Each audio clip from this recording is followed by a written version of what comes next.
Olá, meus irmãos, que a paz esteja com vocês. Hoje, a alegria da ressurreição faz das mulheres que foram ao túmulo, mensageiras valentes de Cristo. Uma grande alegria os sentem em seus corações pelo anúncio do anjo sobre a ressurreição do Mestre. E foram correndo do túmulo a anunciar aos apóstolos. Não podem ficar inativas e seus corações explodiriam se não o comunicavam a todos os discípulos. Ressoam em nossas almas as palavras de Paulo: o amor de Cristo nos impele. Ouçamos o Santo Evangelho. Pelo sinal da Santa Cruz, livra-nos, Senhor nosso Deus, de nossos inimigos. Em nome do Pai, do Filho e do Espírito Santo. Amém. Proclamação do Evangelho de Jesus Cristo segundo Mateus. Glória a vós, Senhor. Naquele tempo, as mulheres partiram depressa do sepulcro. Estavam com medo, mas correram com grande alegria, para dar a notícia aos discípulos. De repente, Jesus foi ao encontro delas, e disse: Alegrai-vos. As mulheres aproximaram-se, e prostraram-se diante de Jesus, abraçando seus pés. Então Jesus disse a elas: Não tenhais medo.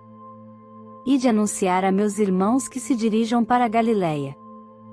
Lá eles me verão. Quando as mulheres partiram, alguns guardas do túmulo foram à cidade, e comunicaram aos sumos sacerdotes tudo o que havia acontecido.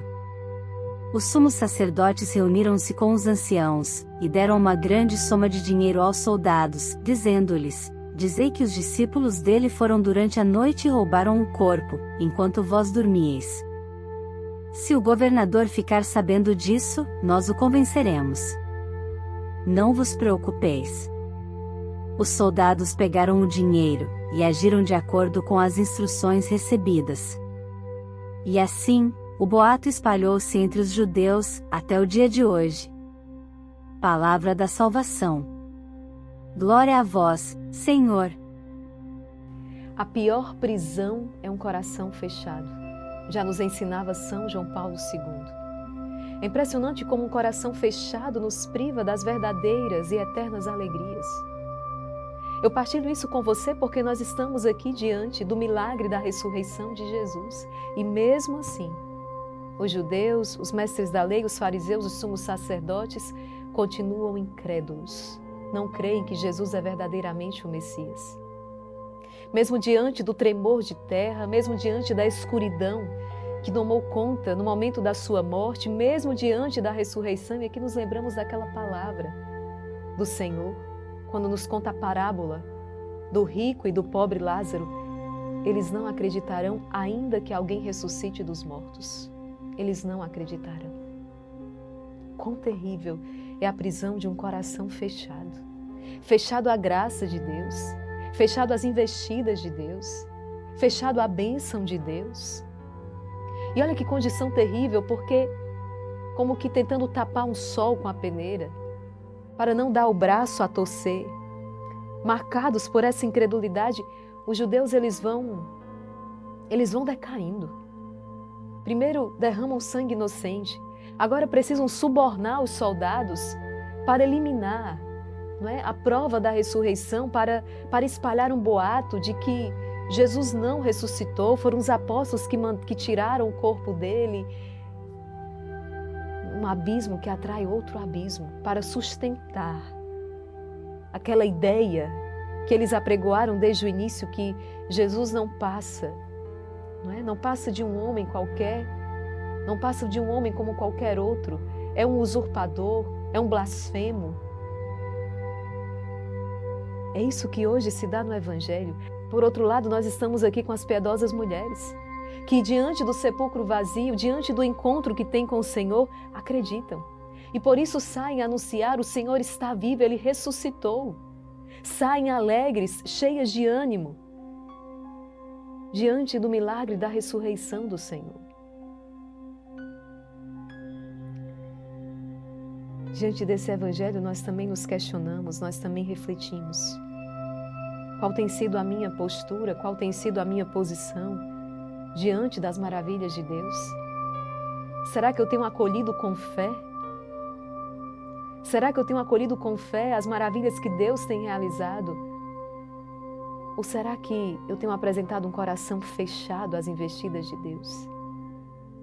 Nós nos lembramos aqui também de Judas, o quanto Jesus buscou Judas até o último instante, mas porque o seu coração estava fechado, por causa do pecado, por causa da sua cobiça, por causa da sua avareza, Judas não faz a experiência belíssima da reconciliação que Pedro, por sua vez, sim, fez. E foi uma experiência maravilhosa com o amor misericordioso do Senhor, um Deus que perdoa, um Deus que nos acolhe, um Deus que nos busca. Diante deste Evangelho, essa reflexão que nós precisamos então fazer. Ao mesmo tempo, precisamos estar atentos.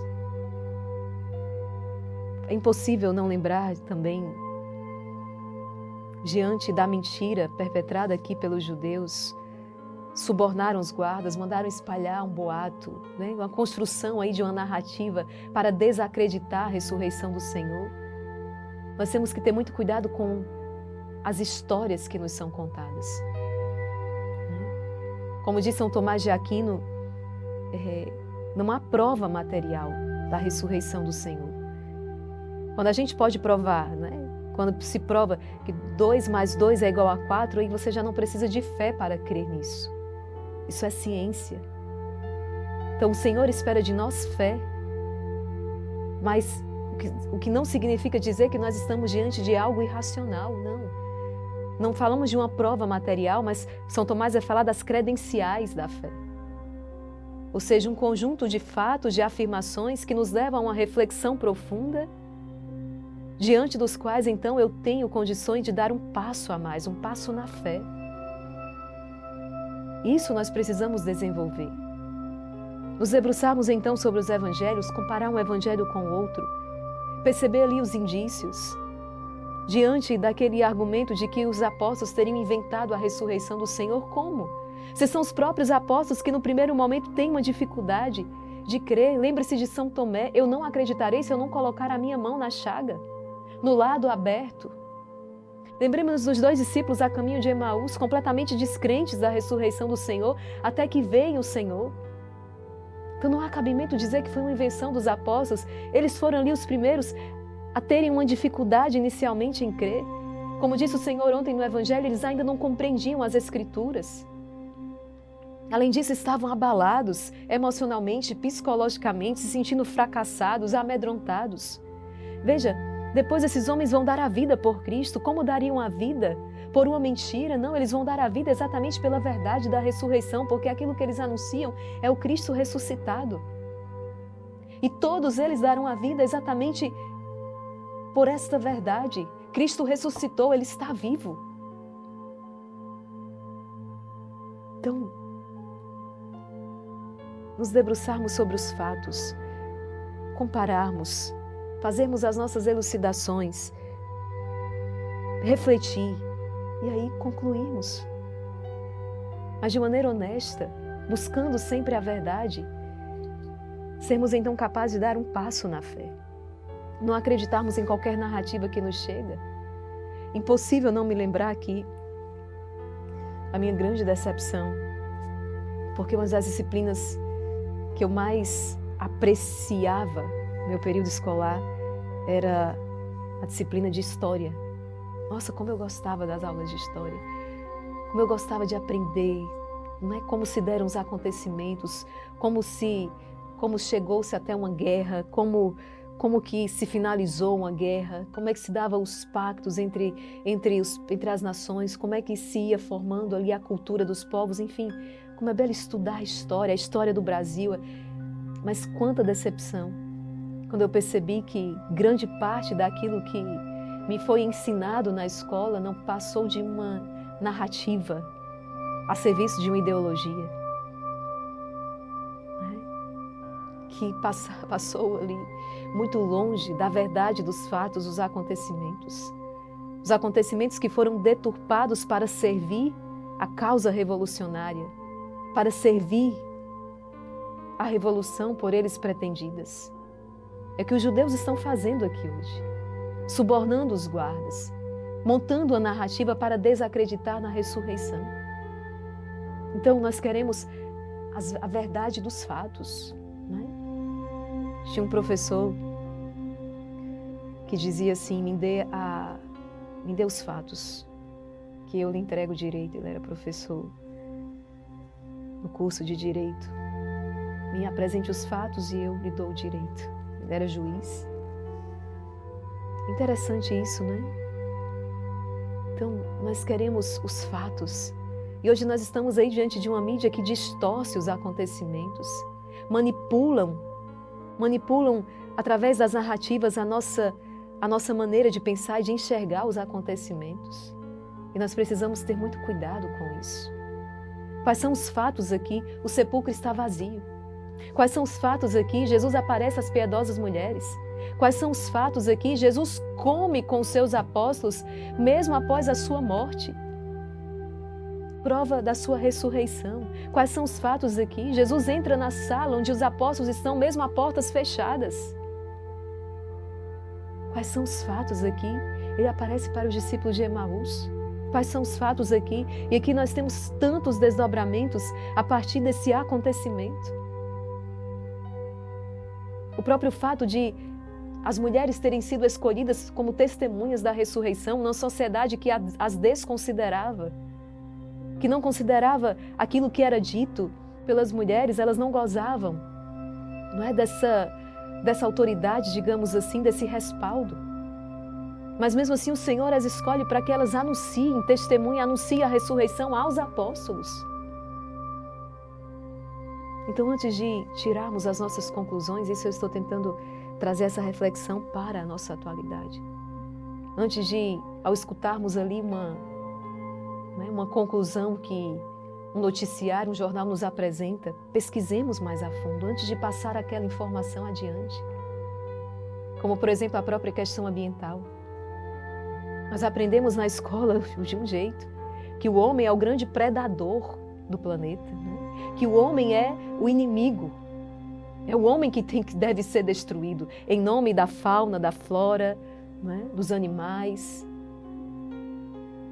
Quando, na verdade, escondem de nós que a questão não é uma questão puramente antropológica, não é o homem que está no centro dessa questão, mas existem questões de ordem natural. Proximidade do sol, distanciamento. Não vou entrar aqui nas considerações porque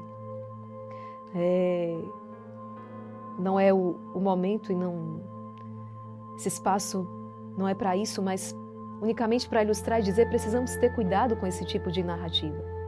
Precisamos pesquisar mais a fundo para não cairmos nas falácias. Está aqui. Os judeus subornaram os soldados e mandaram espalhar um boato. E diz o Evangelho, esse boato espalhou-se entre os judeus até o dia de hoje. Olha como é sério. Essas falsas narrativas, essas falácias. Isso, gente, hoje em dia aí, aos montes. Então, o Senhor nos chama também a refletirmos, a ponderarmos, a nos debruçarmos sobre os fatos. E de maneira especial diante daquilo que nos atesta a Igreja, através do seu magistério, através dos seus mais de 2000 anos de história. Muito mais do que pela força da argumentação, na verdade é pela autoridade daquela que nos fala, a Igreja, a depositária da fé.